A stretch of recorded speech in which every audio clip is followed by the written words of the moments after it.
This is Rejuv natural spring water sourced from the springs in Greenville, Tennessee. It is processed by ozonation for its purity. Let's test the pH and TDS levels.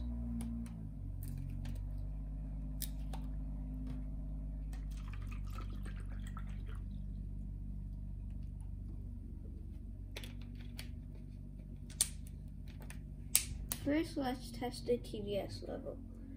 Turn on the TDS tester, make sure it says 0, and put it in.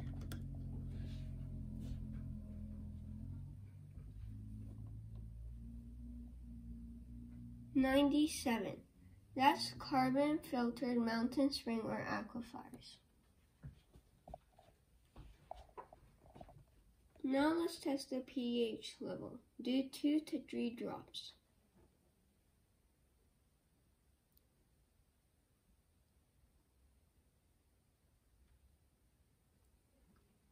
Let's stir it a little for a better result.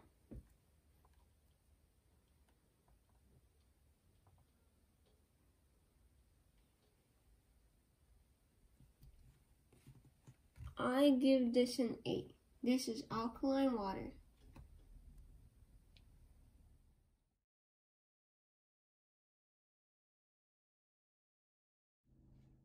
Stay tuned, like and subscribe.